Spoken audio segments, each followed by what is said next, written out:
ناظرین آداب، میں عرفان عارف تحریک بقائے اردو کے فیس بک پیج سے لائیو اسٹریم یارڈ کی وساطت سے آج ایک نئے مہمان کے روبرو ہر شام 5 بجے کی طرح آج بھی ہمارے مہمان جن کا تعلق لکھنؤ سے ہے، جی ہاں، آپ اسکرین پہ دیکھ رہے ہیں سلطان الذاکرین ڈاکٹر مرزا شفیق حسین شفق صاحب، جو شاعر بھی ہیں، ادیب بھی، اور صدر شعبہ اردو حسین آباد گورنمنٹ کالج لکھنؤ۔ جی ہاں، یہ خطیب بھی ہیں، ماہر تعلیم بھی ہیں، ادیب بھی ہیں، شاعر بھی ہیں، اور آج کل عزا کے ایام چل رہے ہیں، آپ دیکھ رہے ہیں ہر طرف ہر جگہ کہیں نہ کہیں اسلام اور اسلامی تعلیمات کے حوالے سے حسین اور درس کربلا کی بات چل رہی ہے۔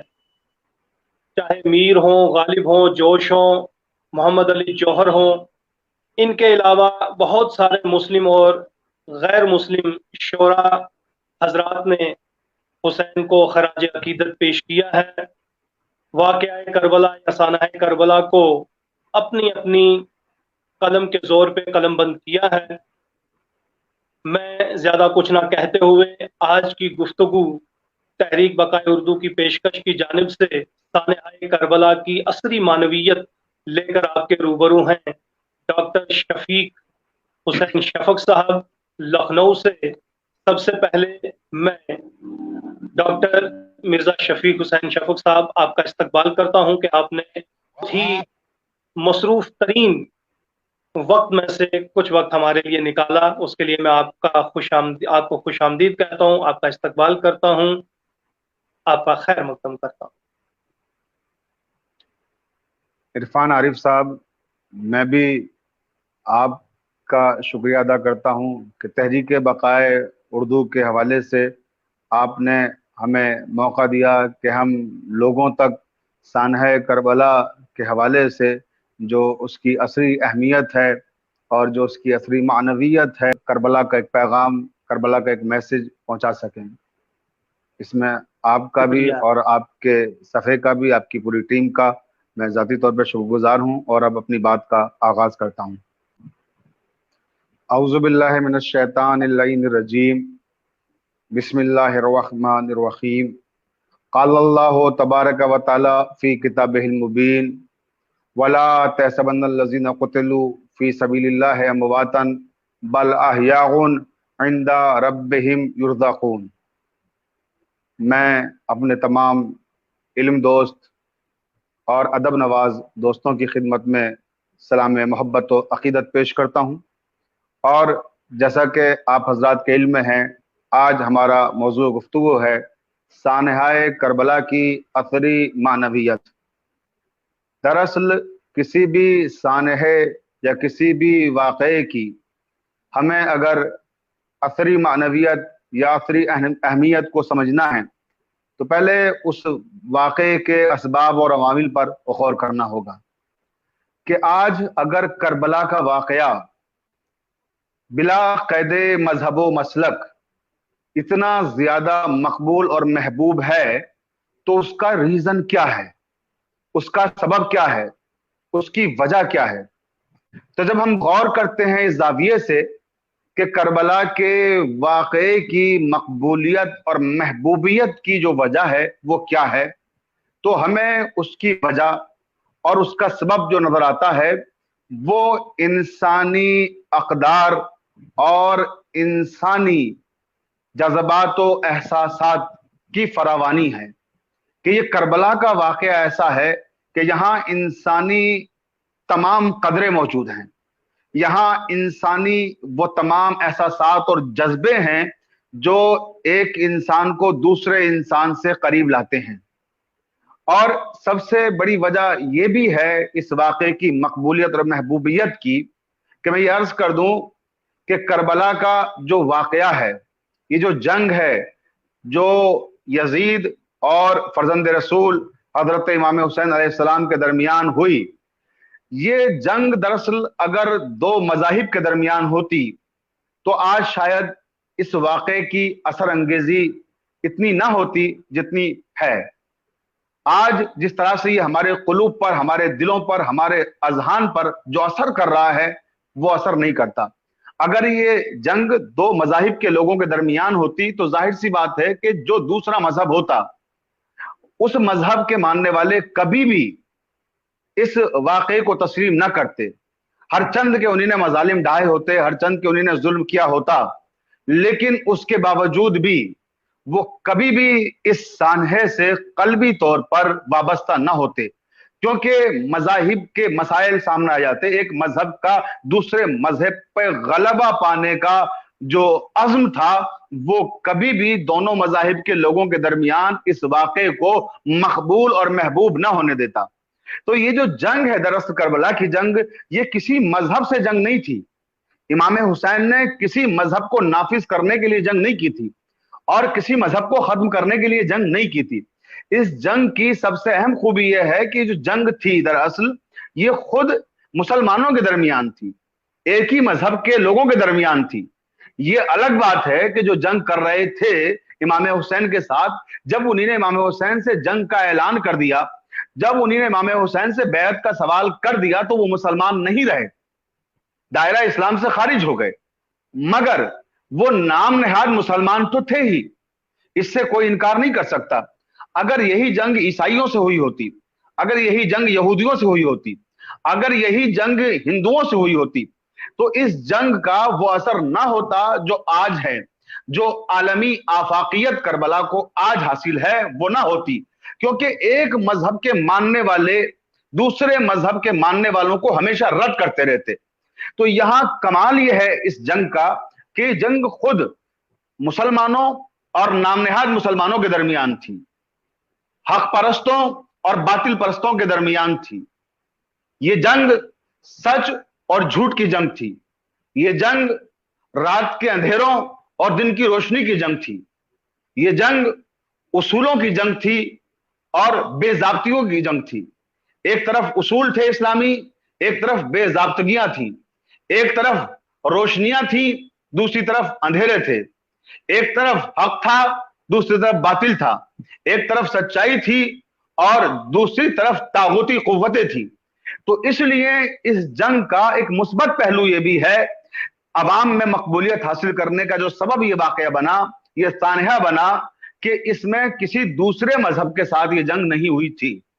اب آئیے دوسری بات جو بڑی اہم ہے کہ اس جنگ کو جو امام حسین نے کربلا کے میدان میں یزید اور لشکر یزید کے ساتھ لڑی، اس میں ایک اہم ترین پہلو یہ ہے کہ جس طرح سے امام حسین شہید ہوئے، 3 دن کے بھوکے پیاسے تھے، ان کے خانوادے کے لوگ، ان کے گھر کی خواتین ان کے ساتھ تھی۔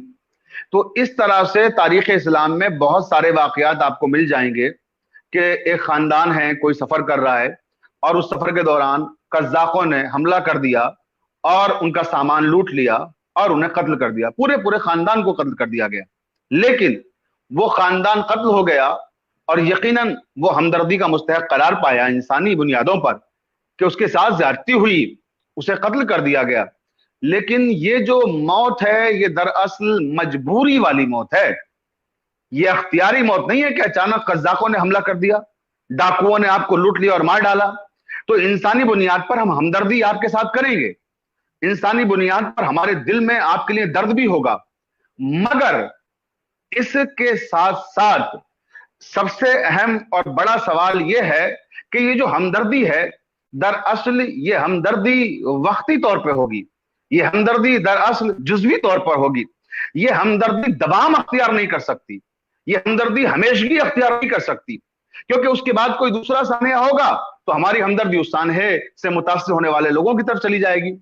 لیکن کربلا کا جو معاملہ ہے یہ کوئی قزاقوں نے اچانک حملہ نہیں کیا ہے، یہ موت کوئی اچانک نہیں آئی ہے، یہاں امام حسین کا ہر امر اختیاری ہے، وہ ظلم کا مقابلہ کرنے کے لیے بالارادہ نکل رہے ہیں اور وہ ایک مشن کے تحت نکل رہے ہیں، وہ یہ نہیں کہ سفر کر رہے ہیں کسی اور مقصد کے لیے एक शहर से दूसरे शहर जा रहे हैं तो अचानक कत्ल कर दिया गया, नहीं, वो सफर कर रहे हैं एक खास मकसद, एक खास मिशन के तहत, और वो मकसद और मिशन है इस्लाम का तहफ्फुज, इंसानी अक़दार की बका, एक ऐसे मुकाम और एक ऐसी मंजिल पे पहुंचाना कि जहां इंसानियत सुखरू हो जाए, इंसानियत शर्मसार ना हो। तो इमाम हुसैन की जो ये कुर्बानी थी और ये करबला के मैदान में आपकी जो आमद है, ये सबसे पहली बात तो ये है कि ये अख्तियारी अमर था, मजबूरी नहीं थी कि कोई इत्तफाकन कोई हादसा हुआ और वो शहीद कर दिए गए और कत्ल कर दिए गए, तो ये इख्तियारी अमर था। अच्छा, दूसरी बात ये कि इंसानी तहजीब के जितने पहलू हैं वो सब यहां नजर आते हैं।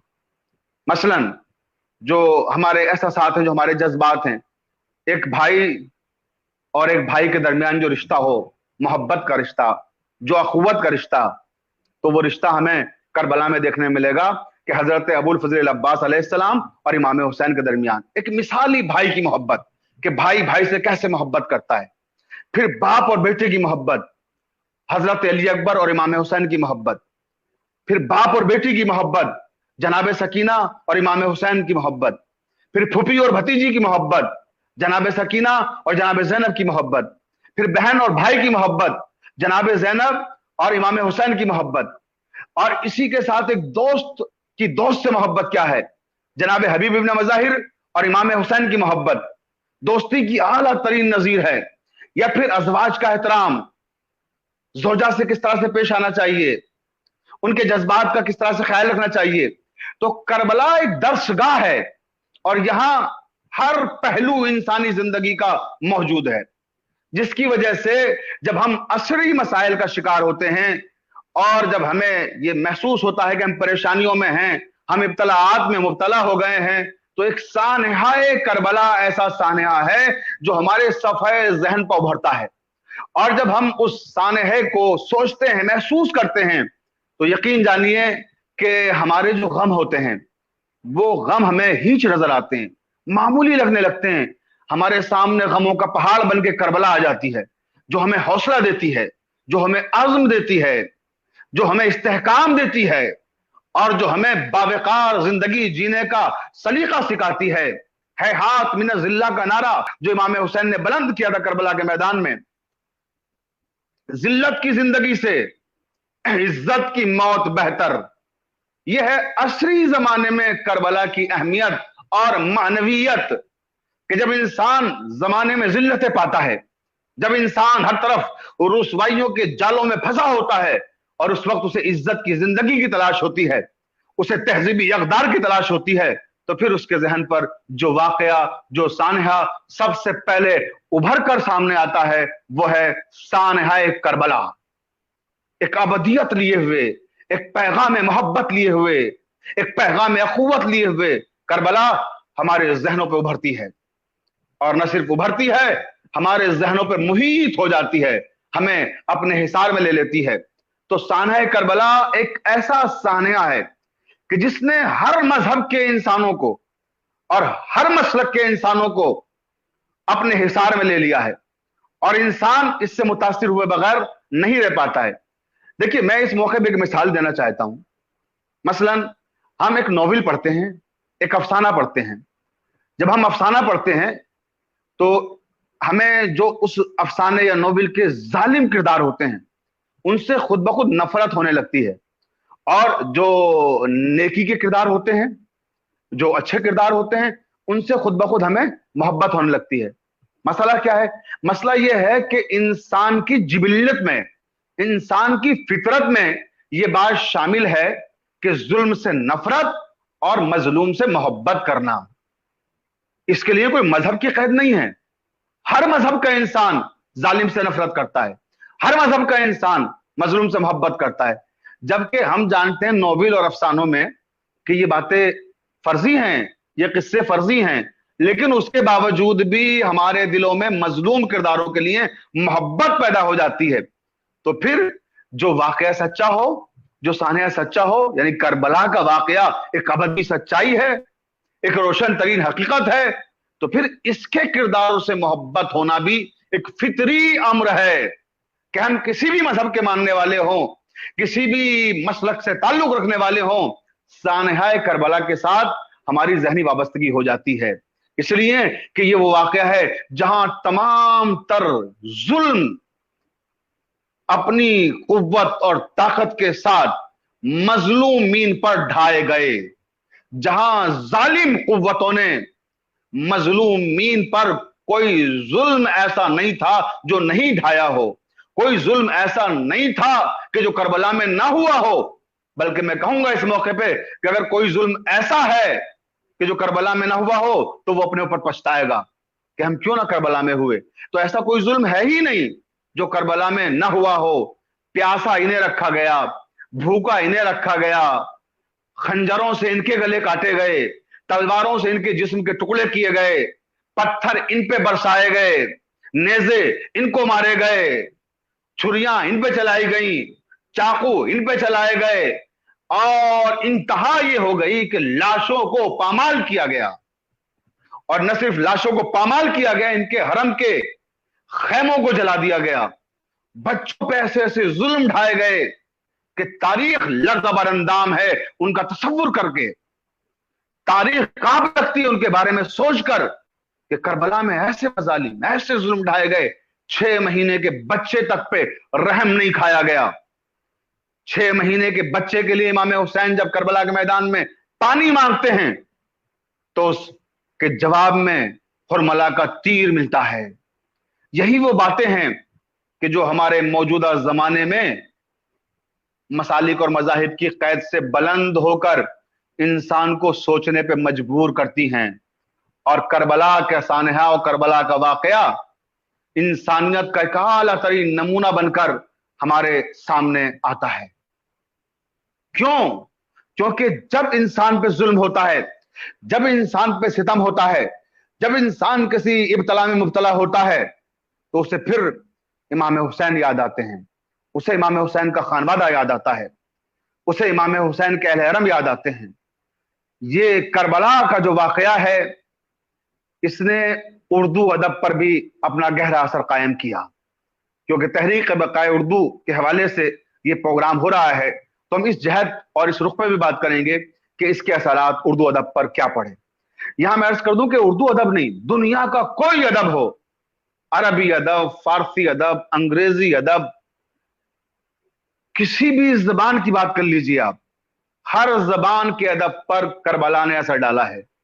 और मैं ये बात पूरे यकीन के साथ कह सकता हूं कि जितनी शायरी करबला के वाकये के ताल्लुक से की गई है, दुनिया में किसी वाकये के मुतालिक इतनी शायरी नहीं की गई, वो किसी भी जबान में हो। अरबी जबान में भी बेशुमार मर्सिये करबला के मुतालिक कहे गए और बेशुमार नोहे और सलाम उर्दू जबान में भी कहे गए, फारसी जबान में भी मुसद्दस और मर्सिये और अलामती नज़में कही गई हैं।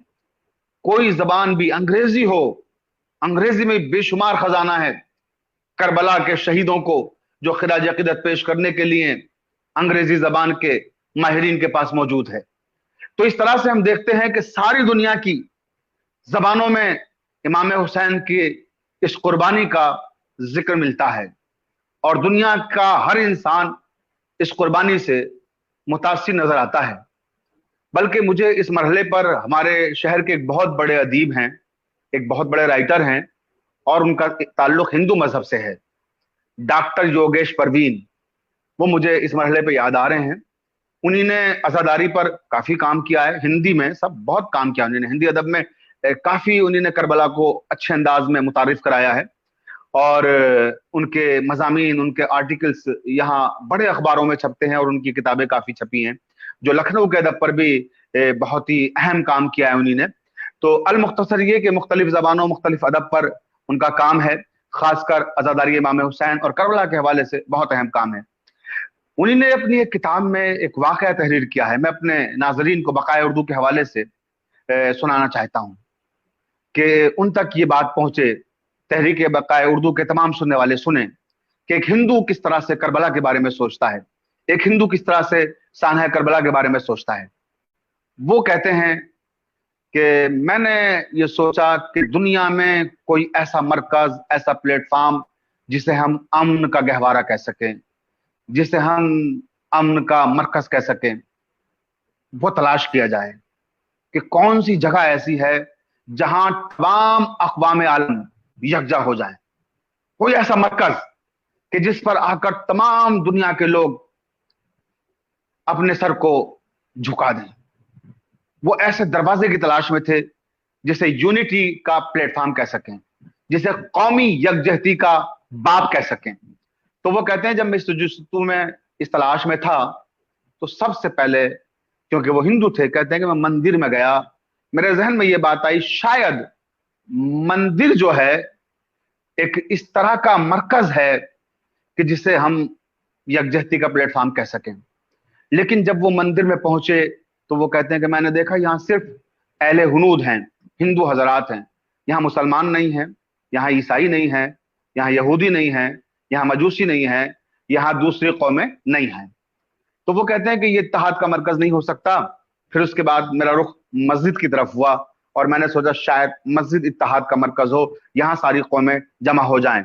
उसके बाद जब मैं वहां पहुंचा तो फिर वो कहते हैं कि मैंने देखा कि वहां सिर्फ मुसलमान हैं, बल्कि मुसलमानों में भी तफरीक है कि बाज मसाजिद में लिखा हुआ था कि यहाँ फला मसलक के लोगों का आना मना है, फला मसलक के लोग काफिर हैं। यानी एक मसलक दूसरे मसलक पर कुफ्र का फतवा लगा रहा है। तो योगेश परवीन कहते हैं कि ये सारी कौमों को क्या जमा करेंगे, यहां तो मुसलमान भी यकजा नहीं हो सकते, तो मस्जिद इत्तेहाद का मरकज नहीं बन सकती।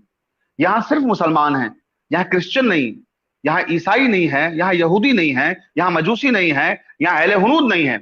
उसके बाद वो कहते हैं कि फिर मैं चर्च में गया, मैंने चर्च में भी यही देखा कि वहां क्रिश्चियंस है खाली। फिर गुरुद्वारे में गया, वहां सरदारों को देखा। इसी तरह से मैं तलाश करता रहा और मैंने कहीं भी कोई ऐसा मरकज नहीं देखा कि जहां सारी कौमें नजर आए, जहां सारे मजाहिब के मानने वाले मुझे दिखाई दें। तब वो कहते हैं कि फिर मेरे जहन में अजा खाना इमाम हुसैन उभर के आया। देखिए तहजीब अजा क्या है, करबला क्या है, और क्यों करबला आज के जमाने में भी अपनी मानवियत के साथ रोशन और ताबिंदा है, उसकी वजह क्या है। तो अब वो कहते हैं कि मेरे जहन में अजा इमाम हुसैन के हवाले से अजा खाना उभर के आया, और फिर मैंने देखा कि अजा खाना वो जगह है कि जहां तमाम मजाहिब और मसालिक के लोग हमें नजर आते हैं। अजा खाने में हिंदू भी आता है, अजा खाने में यहूदी भी आता है, अजा खाने में ईसाई भी आता है, अजा खाने में सरदार भी आता है। यानी तमाम कौमों के अफराद अगर किसी जगह पर जमा हो सकते हैं तो वो अजा खाना इमाम हुसैन है। तो अब योगेश परवीन कहते हैं कि सारी दुनिया में अगर इत्तेहाद का मरकज, यूनिटी का प्लेटफॉर्म अगर किसी शय को करार दे सकते हैं हम, तो वो है अजा खाना इमाम हुसैन। और फिर अजा खाना इमाम हुसैन को खिताब करते हुए कहते हैं कि मस्जिदो देरो कलीसा न कभी एक हुए, मस्जिदो देरो कलीसा न कभी एक हुए, तेरे दरबार में पहुंचे तो सभी एक हुए। तो हजरत इमाम हुसैन का दरबार, हजरत इमाम हुसैन की बारगाह वो बारगाह है कि जहां तमाम मजाहिब और तमाम मसालिक के लोग आकर यकजा हो जाते हैं नाम हुसैन पर। यहां नाम की ये शर्त न किस्सा है नसब का, हिंदू हो के मुस्लिम हो वो गमखार है सबका। तो ये जो अजा खाना इमाम हुसैन है ये इत्तेहाद का मरकज है आज सारे आलम के लिए। क्यों? क्योंकि यहां इंसानी अक़दार और इंसानी अफकार नुक्ताए कमाल पे नजर आते हैं और हर इंसान को यहां पर ज़हनी और क़ल्बी सुकून मैसर आता है। अब बाज़ हज़रात कहते हैं कि साहब इमाम हुसैन की शहादत का मौजूदा जमाने में, असरे हाजिर में हमें क्या फायदा मिला या क्या फायदा है। तो मैं उनकी खिदमत में अर्ज कर दूं कि असरे हाजिर में इमाम हुसैन की शहादत का या सानहाए करबला का क्या फायदा है। तो देखें आप, तारीख इस्लाम ने कितने रुख बदले हैं। अल्लामा मसूदी बहुत ही मारूफ तरीन मौर्रिख हैं और उनकी किताब अल्लामा मसूदी की मुरव्वजुज़ ज़हब बड़ी मारकतुल आरा किताब है। उन्हीं ने उस किताब में तहरीर किया है करबला के سانحے کے پس منظر میں اس بات کو دیکھیں آپ کہ آج کربلا کا سانحہ کیوں اپنی معنویت کے ساتھ روشن اور منور ہے۔ علامہ مسعودی لکھتے ہیں کہ وفات پیغمبر کے بعد اسلام میں بڑی تبدیلیاں آئیں، اس حد تک تبدیلیاں آئیں کہ لوگوں نے حاکمان وقت کے، صاحبان اقتدار کے اعمال و افعال کو شریعت سمجھنا شروع کر دیا تھا۔ یہی وجہ تھی کہ حاکم وقت ایک دن نشے کے عالم میں آتا ہے اور نماز پڑھا کے چلا جاتا ہے، کوئی اسے روکتا نہیں ہے۔ علامہ مسعودی لکھ رہے ہیں یہ بات، مرزا شفیق کے جملے نہیں ہیں۔ اس کے بعد علامہ مسعودی لکھتے ہیں مروج الذہب میں، جس کا جی چاہے دیکھ لے کتاب اٹھا کر، کہ ایک دن ایسا بھی ہوا کہ حاکم وقت نے نشے کے عالم میں اپنی کنیز کو بھیج دیا نماز پڑھانے کے لیے، اور کنیز مردانہ لباس میں آئی، نماز پڑھا کے چلی گئی، لوگوں نے نماز پڑھ لی، کسی نے کچھ نہیں کہا۔ پھر ستم بالائے ستم، ایک دن ایسا بھی ہوا کہ حاکم وقت خود آیا نماز فجر پڑھانے کے لیے، پھر نشے کے عالم میں تھا اور نماز فجر کو پڑھاتے وقت کہتا ہے کہ فجر کی نماز 2 رکعت پڑھاؤں یا 4 رکعت؟ آج دل چاہتا ہے کہ 4 رکعت پڑھا دوں، اور لوگ 2 کی جگہ 4 رکعت نماز پڑھ لیتے ہیں۔ کوئی یہ نہیں کہتا کہ نماز فجر تو 2 رکعت ہے۔ یہ تاریخی حقیقتیں ہیں۔ اور صرف یہی نہیں، علامہ مسعودی لکھتے ہیں اس کے بعد کہ جنگ صفین کے موقع پہ جب حاکم شام امیر المومنین حضرت علی سے جنگ کرنے کے لیے آئے، تو اس موقع پر 30,000 کا لشکر ان کے ساتھ ہے، صفین کے میدان سے تھوڑا پہلے اپنے لشکر کو روک دیتے ہیں، اور اس کے بعد اپنے لشکر سے کہا کہ نماز جمعہ کا اہتمام کرو۔ نماز جمعہ کا اہتمام کیا گیا، نماز جمعہ پڑھائی، کس نے؟ حاکم شام نے، اور سارے لشکر نے نماز پڑھی۔ علامہ مسعودی لکھتے ہیں کہ نماز جمعہ بدھ کے دن پڑھائی گئی، یعنی بدھ کے دن جمعے کی نماز پڑھا دی گئی، اور سارے لشکر نے نماز پڑھ لی۔ کسی نے پھوٹے منہ سے بھی یہ نہیں کہا، جھوٹے منہ سے بھی یہ نہیں کہا کہ ذل الہی بدھ کا دن ہے، آپ جمعے کی نماز کیوں پڑھا رہے ہیں آج؟ کیوں پڑھا دی گئی؟ کیونکہ لوگ حاکمان وقت کو، صاحبان اقتدار کو دین کا مالک اور شریعت کا محافظ سمجھنے لگے تھے۔ گویا جو وہ کر رہے ہیں وہی شریعت ہے، جو وہ کر رہے ہیں وہی دین ہے۔ تو اس لیے کس کی جرأت تھی، کس کی ہمت تھی کہ وہ حاکم وقت کو ٹوکتا کہ بدھ کے دن جمعے کی نماز نہ پڑھائیے؟ تو آپ نے دیکھا، میں نے ایک مثال دی ہے یہ علامہ مسعودی کی مروج الذہب سے، ایسی بہت ساری مثالیں تاریخ میں اور بہت ساری کتابیں موجود ہیں جنہیں میں اس وقت دہرانا نہیں چاہتا، کیونکہ علامہ مسعودی خود اپنے آپ میں بہت معتبر مورخ ہیں۔ علامہ شبلی نعمانی نے ان کے بارے میں لکھا ہے کہ عالم اسلام کو اتنا معتبر اور مستند مورخ نصیب نہیں ہوا ہے، تو یہ خود اپنے آپ میں بڑی معتبر ترین شخصیت ہیں۔ اور اب آپ دیکھیے کہ یہ تبدیلیاں رونما کب ہو رہی ہیں؟ یہ امام حسین کی شہادت سے پہلے۔ امام حسین کی شہادت کب ہوئی؟ 60 ہجری میں شہادت ہوئی امام حسین علیہ السلام کی، اور رسول خدا صلی اللہ علیہ وسلم کی وفات ہے 11 ہجری میں، یعنی 50 سال کا وقفہ ہے۔ ادھر 61 ہجری کا ابتدائی ہفتہ ہے یعنی 10 محرم، اور ادھر سن 11 ہجری کا دوسرا مہینہ ہے 28ویں صفر۔ تو تقریباً یہ 50 سال کا عرصہ ہے۔ 50 سال میں اتنی تبدیلیاں دین میں آ گئیں کہ حاکمان وقت کے اعمال و افعال شریعت بن گئے۔ اب آپ دیکھیں امام حسین کی شہادت کا فائدہ کیا ہے موجودہ زمانے میں۔ امام حسین کی شہادت سے یعنی 10 محرم سن 61 ہجری کو کربلا کے میدان میں امام حسین نے ملوکیت اور شریعت کے درمیان ایک خط فاصل کھینچ دیا۔ 10 محرم سن 61 ہجری سے کربلا اور ہے، ملوکیت اور ہے، شریعت اور ہے، ملوکیت اور ہے، دین اور ہے، ملوکیت اور ہے۔ یعنی امام حسین کی شہادت کے بعد ہمیں فائدہ یہ پہنچا کہ آج اگر امام حرم بھی چاہیں کہ بدھ کے دن جمعے کی نماز پڑھا دیں تو کسی مسلک کا مسلمان بھی بدھ کے دن جمعے کی نماز نہیں پڑھے گا۔ یہ دینی بیداری کہاں سے آئی؟ یہ سانحہ کربلا کی بدولت آئی۔ امام نے ظلم کے خلاف آواز بلند کر کے، حاکم وقت کو للکار کے یہ بتا دیا کہ حکومت اور ہے، شریعت اور ہے۔ اس دن سے آج تک یہ مسلمانوں کے ذہن میں بیٹھ گیا کہ دین کے معاملے میں، شریعت کے معاملے میں ہمیں حکومت سے نہیں دین اور شریعت کو لینا ہے. دین وارثان دین سے لیا جائے گا، دین آل مصطفیٰ سے لیا جائے گا، دین اصحاب مصطفیٰ سے لیا جائے گا، اور اصحاب بھی وہ کہ جو اصحاب باوفا ہیں. میں یہاں یہ بھی وضاحت کر دوں اپنے تمام سننے والوں کے لیے، مجھے معاف فرمائیں گے وہ حضرات کہ ہو سکتا ہے بہت سے افراد کو میری اس بات پر اعتراض ہو کہ ہم اصحاب کا بہت احترام کرتے ہیں، اور میں سمجھتا ہوں کہ جو صحابہ کرام کی تعظیم نہ کرے وہ میرے نزدیک قابل لعنت ہے. جو بھی اصحاب کی تعظیم نہ کریں وہ لعنت کے حقدار ہیں.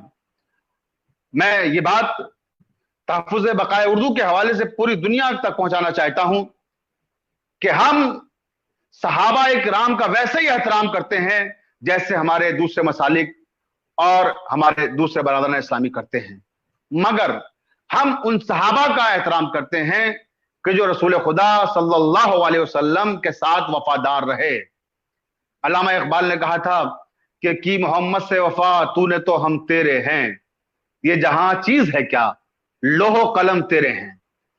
ہم انہیں عزت اور احترام نہیں دیتے کہ جو رسول خدا صلی اللہ علیہ وسلم کی زندگی میں تھے، ان کے ساتھ تھے، ان کی صحبت میں رہے، مگر انہوں نے دین سے غداری کی، انہی نے رسول خدا کے ساتھ غداری کی، انہی نے آل مصطفیٰ پر ظلم ڈھائے، انہی نے بنت رسول جن کی تعظیم کے لیے رسول خدا صلی اللہ علیہ وسلم کھڑے ہو جایا کرتے تھے اور جن کے لیے کہا فاطمہ بضعۃ منی، جن لوگوں نے ان کا گھر جلایا، جنہی نے ان کے بیٹے کو قتل کیا.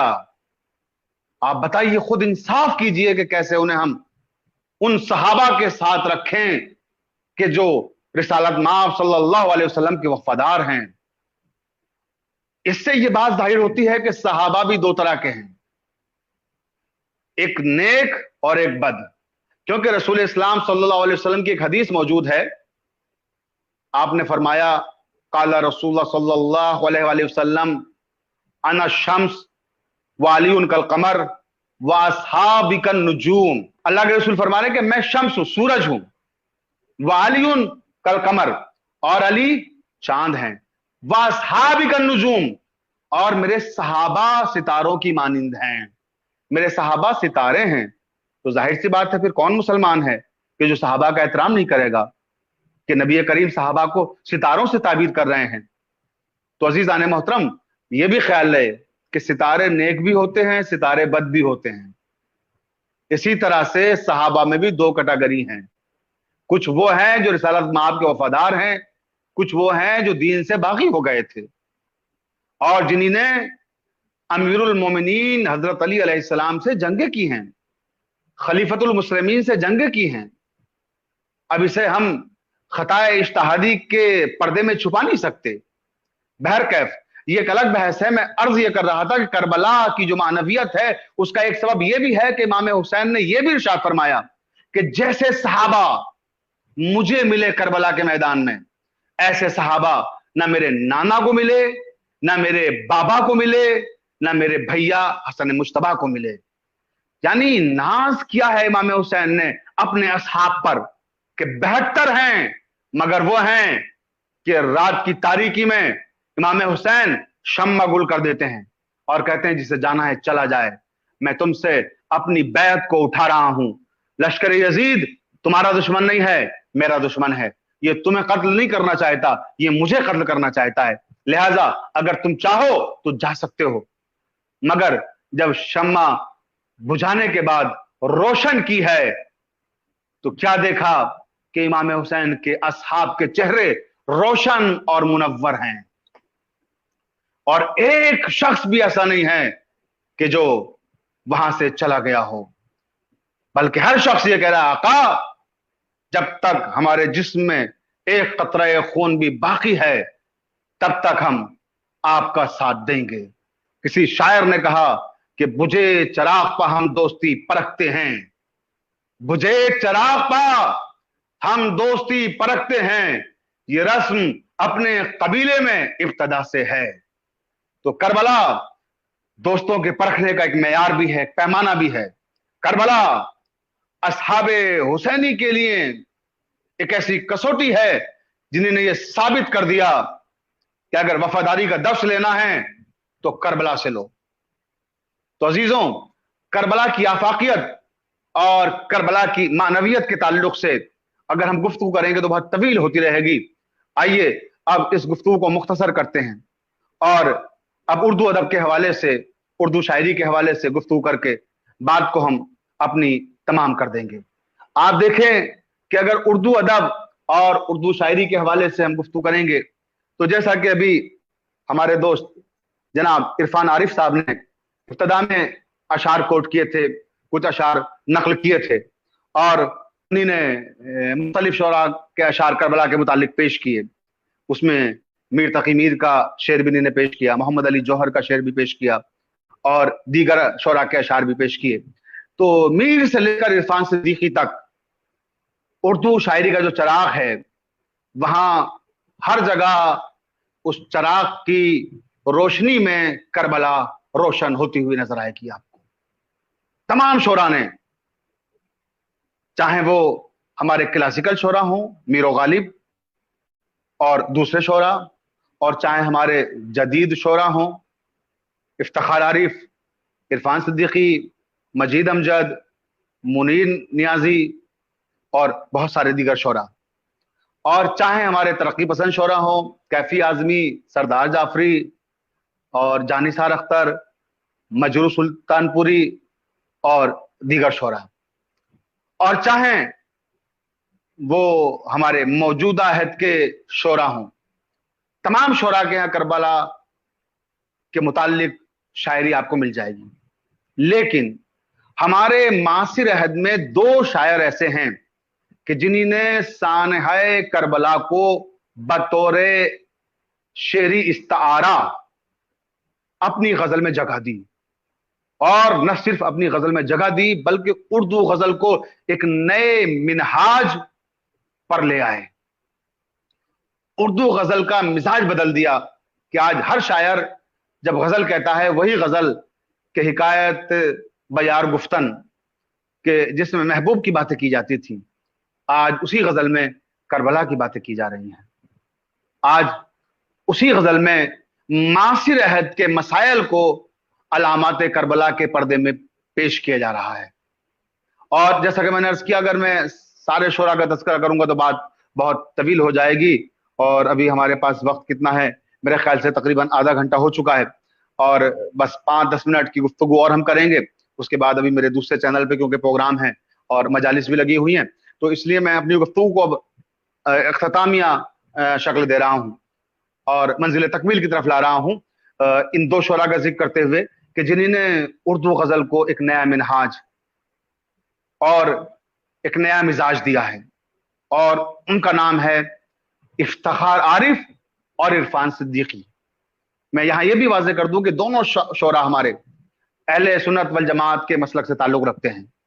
जैसा कि मैंने अर्ज किया कि करबला किसी एक फिरके की, किसी एक मसलक की मीरास नहीं है। अगर कोई फिरका, कोई मसलक ये समझता है कि करबला से हमारा ताल्लुक है, करबला हमारी मीरास है, तो ये उसकी गलतफहमी है। उसे अपने जहन से ये बात निकाल देनी चाहिए। करबला हर उस शख्स की मीरास है जो हक पसंद है।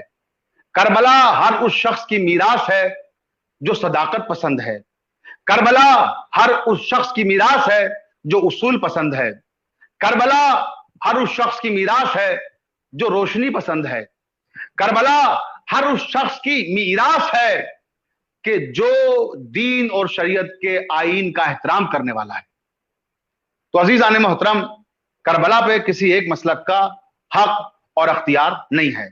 करबला सारे मसालिक और मज़ाहिब के लिए है, और यही वजह है कि आज इसकी आफाकियत और इसकी जो मकबूलियत है दीगर मज़ाहिब में, क्योंकि करबला किसी एक मसलक से जंग नहीं है। मैंने अर्ज किया था, करबला किसी मजहब से जंग नहीं है।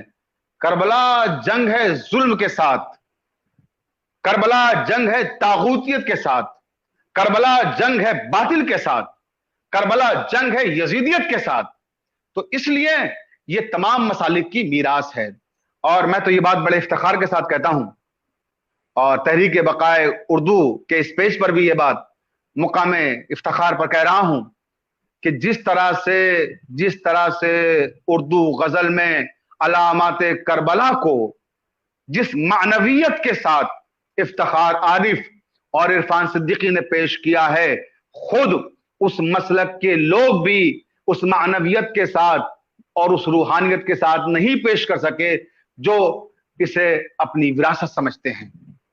ये बात मैं बबांगे दोहल कह रहा हूं कि हमारे मौजूदा जमाने में इरफान सिद्दीकी की शायरी देखिए, इफ्तिखार आरिफ की शायरी देखिए, उन्होंने जिस तरह से करबला को पेश किया है वो कोई दूसरा शायर नहीं पेश कर सका।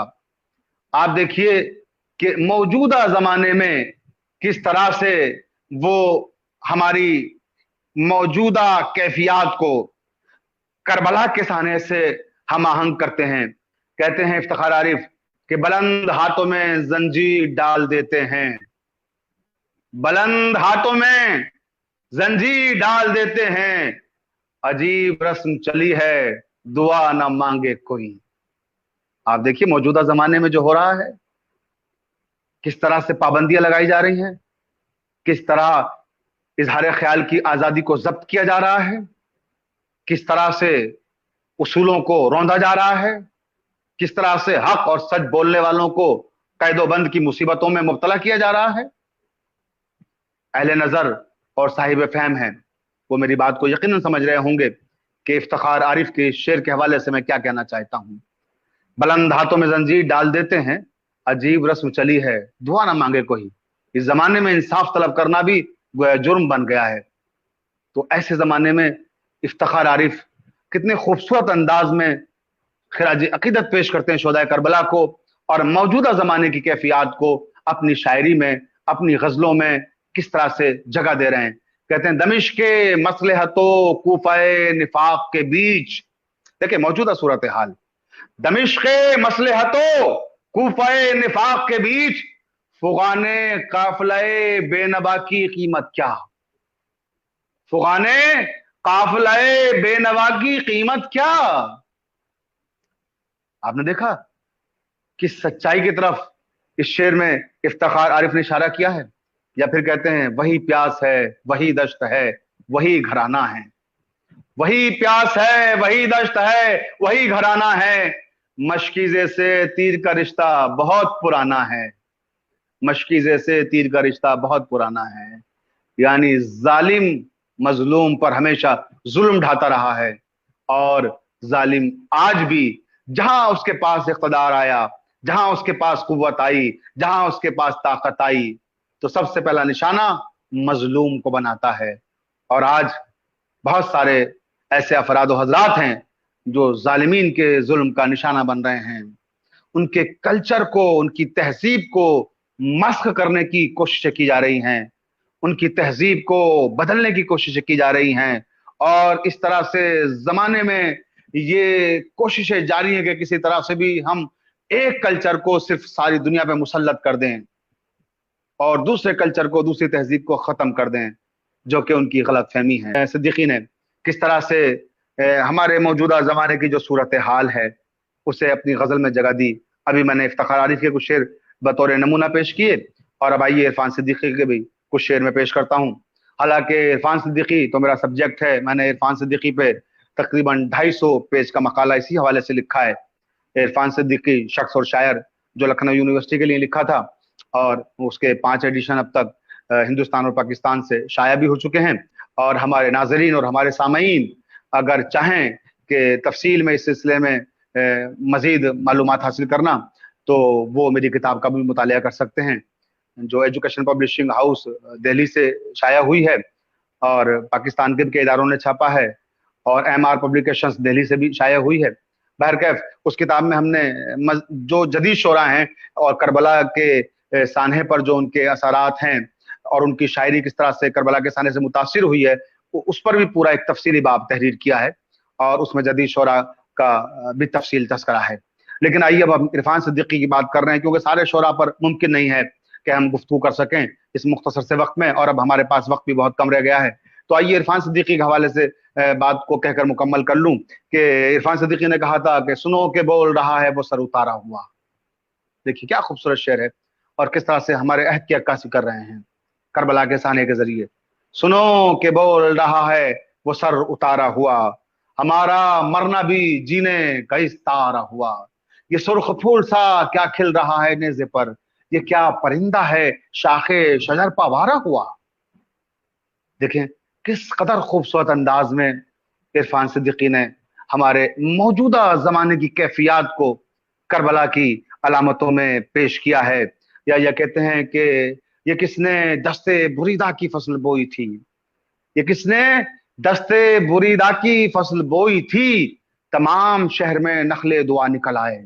یہ میرا دعویٰ ہے اردو شاعری میں اس سبجیکٹ کو حضرت عباس علیہ السلام کی وفاداریاں امام حسین کے ساتھ اور کتاب وفا کا تتمہ ہے حضرت عباس، ان کے حوالے سے بہت شعراء نے اشعار کہے ہیں اور جدید شعراء نے نئے نئے انداز میں اشعار کہے ہیں، لیکن اس مفہوم کا شعر میری نظر سے کم ابھی نہیں گزرا ہے کہ جس انداز میں عرفان صدیقی نے حضرت عباس کی وفاداریوں کے حوالے سے اور موجودہ زمانے سے اس کو مربوط اور منسلک کرتے ہوئے شعر کہا ہے. وہ شعر کیا غضب کا شعر ہے، اور کیا مفہوم اور کیا معنی وہ روشن کر رہا ہے، اور کس طرح سے کربلا کے سانحے میں حضرت عباس کے کردار کو موجودہ زمانے سے منسلک کر رہا ہے. یہ کس نے دستے بریدہ کی فصل بوئی تھی. دیکھیے دستے بریدہ کی فصل، نخل دعا کا نکلنا. ادھر آپ نے افتخار عارف کا شعر سنا تھا، بلند ہاتھوں میں زنجیر ڈال دیتے ہیں، اور یہاں نخل دعا کو عرفان صدیقی زمین سے برآمد کر رہے ہیں. تجزیہ اور تشریح کا اس وقت بالکل بھی وقت نہیں ہے، اور ظاہر سی بات ہے کہ میرا جن سے خطاب ہے وہ تجزیہ اور تشریح کے محتاج بھی نہیں ہیں.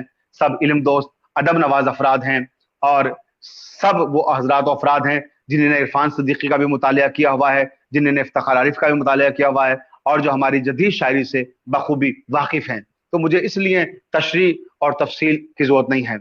یا عرفان صدیقی نے ایک غزل کہی تھی گجرات کے سانے پہ، حق فتح یاب میرے خدا کیوں نہیں ہوا، تو نے کہا تھا تیرا کہا کیوں نہیں ہوا. کیا غزل ہے، اس کا ایک ایک شعر، ایک ایک مصرع، ایک ایک لفظ علامہ اقبال کے جو شکوہ جواب شکوہ کی شان ہے، وہ ظاہر سی بات ہے تفصیلی نظم ہے علامہ اقبال کی تو، لیکن یہ 8-10 اشعار کی غزل ہے، مگر ایک ایک شعر ایک ایک مسدس کا مفہوم اپنے اندر لیے ہوئے. اتنی وسعتیں، اتنی معنویتیں اس غزل کے اندر ہیں. اس غزل میں گجرات کے سانحے کو کربلا کے سانحے کے ساتھ منسلک اور مربوط کرنے کے بعد کربلا کی علامتوں میں گجرات کے درد کو پیش کیا ہے، گجرات کے کرب کو پیش کیا ہے. تو عرفان صدیقی نے عجب عجب انداز کے اشعار کہے ہیں، اور اردو شاعری کو ایسا لہجہ عرفان صدیقی کے ذریعے ملا کہ آج ہمارے جدید شعراء اس کا اتباع کرنا اپنے لیے افتخار کا باعث سمجھتے ہیں. ایک اور شعر میں عرفان صدیقی کا اختتامی مراحل پر جاتے جاتے اپنے سامعین کو سنانا چاہتا ہوں، اور وہ شعر بھی عرفان صدیقی نے گجرات سانحے کے تعلق سے ہی کہا تھا.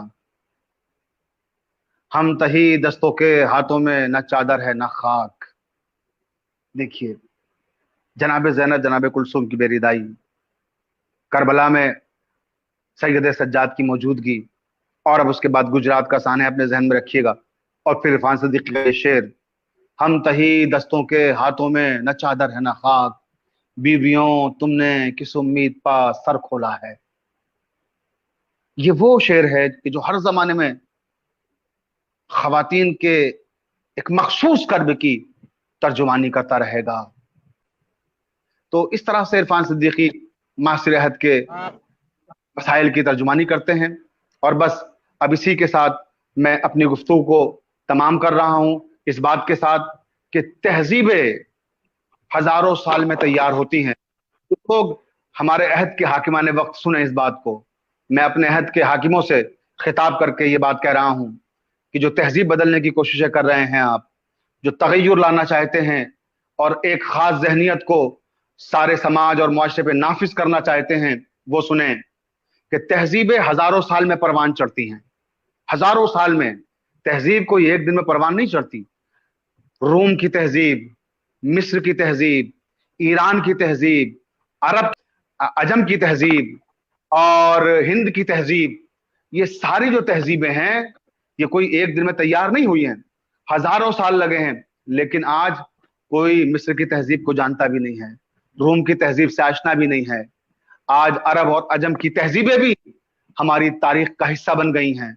तो ख्याल रहे, तहजीबें तारीख के और आके पारीना का हिस्सा बन जाती हैं जो सदियों में परवान चढ़ती हैं। लेकिन तहजीब करबला एक ऐसी तहजीब है जो एक दिन में परवान चढ़ी। सारी तहजीबें सदियों में परवान चढ़ी और लम्हों में तारीख का हिस्सा बन गई, समाज और मुआशरे से गायब हो गई। लेकिन करबला की तहजीब वो है जो सिर्फ एक दिन में परवान चढ़ी और सदियों पर मुहीत हो गई, सारे आलम पे छा गई। आज सारी दुनिया में तहजीब करबला का गलबा है। आज सारी दुनिया की तहजीब करबला के सामने पस्ता कद नजर आती हैं। अल्लामा तसव्वुर ज़ैदी ने कहा था, एक दिन में सब्र पे आया शबाब, एक दिन में सब्र पे आया शबाब, एक दिन में जुल्म बूढ़ा हो गया। तो करबला की तहजीब ऐसी तहजीब है जो हमेशा जिंदा रहेगी, उसे मिटाया नहीं जा सकता। और ये ख्याल रहे, करबला की तहजीब ही इस्लामी तहजीब है। इस्लामी तहजीब को मिटाने वाली ताकतें और कुव्वतें सुन लें कि वो कभी भी इस्लामी तहजीब को और करबला की तहजीब को मिटा नहीं सकेंगी। करबला अबदी पैगाम है इंसानों के नाम, इस्लाम अबदी दीन है, क़यामत तक बाकी रहेगा। रब्बना तक़ब्बल मिन्ना इन्नका अंतस समीउल अलीम।